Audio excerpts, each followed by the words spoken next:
Oh, we are so happy to have with us on our program today as our week saluting the history of Cincinnati television continues. Bob Braun and a friend of his. Bob Braun, I'm sure you've met before somewhere along the way. And you know who we neglected to point out here, Bob, are Mom and Dad who are sitting in the audience. Yeah, that's the main reason I'm here, because I miss Cincinnati a great deal, but try to imagine not being able to see them every day. But Mom and Pop are going back to California with us for the wedding. Oh, isn't that great? They've never flown before. All right. We're glad to have you here. Absolutely delighted to have you here. Would you like to have your son sing for you? Oh, yeah. Should we do that? You haven't sung for us today. Well, if you'd like me to, I'd like to. Oh, well, I'd love to have you do it. Okay. Ladies and gentlemen, as you know, Bob Braun.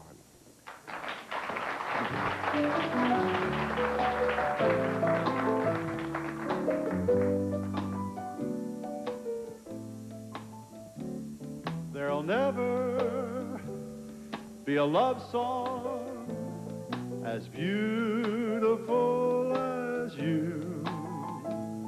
A song can't reach inside of me and touch me like you do.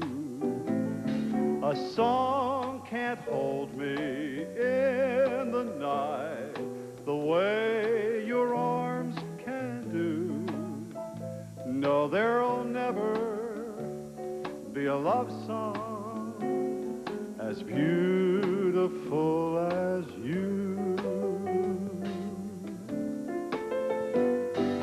Just one look from your soft eyes can tell me so much more than all the lines and rhymes from all the songs I've heard before.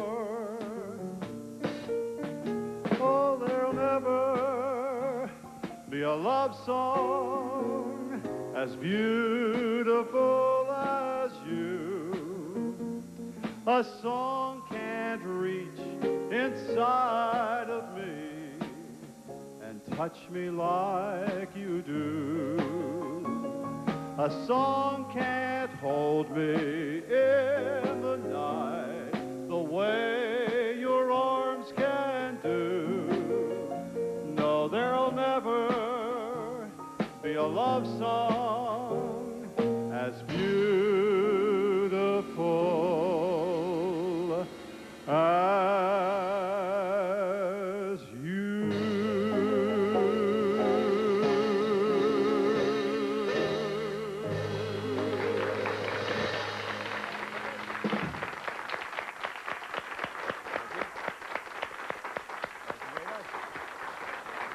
Come on back. Sit down and be comfortable. Thank you. Who were you singing that to? Well, my mom and Pop. Yeah. They're, Isn't that neat? They've been special. They gave us the backing that we had to have. I know when I was wanting to get into the show business, it was a little tough for Mom and Pop at that time, and they helped me and let me stay at home free until I got a job and showed up every time I'd sing at a wake or whatever. Well, that's pretty neat. I know the support is so very important, and it's obvious that you've had it. So how did that affect your attitude then for Rob and for brother and sister, too? Well, what we try to do, and I think I owe this probably more to my wife than to me, what we tried to do is to raise them as normally as possible in the fishbowl. And she gave them values and gave them support and foundation, so that they didn't think we lived at Walt Disney World. You know, sure. That, it can really be strange to be that way. So our home life was about as normal as you can think. And the big advantage, and I'm always grateful to WLWT because I was there so long, sure, that I could, Regina and I could raise Rob, Doug, and Melissa, and they could go to the same school from kindergarten through. And they had that, that kind of consistency of home life, and they lived in the same neighborhood and went to public school and had the chance to know what life was really about. And if you have to move around at that time in your life, and you know this, I do. Ira, and that's why you want to come come home, isn't it? You bet. And I'm grateful for that, so I would have to say that. I know one time, I think it was Nina Clooney who was doing PM Magazine, asked Rob and Doug one time, they were interviewing them at our farm here in town, and they said to him, "What's it like to be Bob Braun's son?" To which you answered, Rob? I I think I said, not too bad, but he's got this big whip. Did that make air, Bob? Did that get on the air? But Doug saved the day. He said, well, really, we don't know how to answer it because we've never been anybody else's son.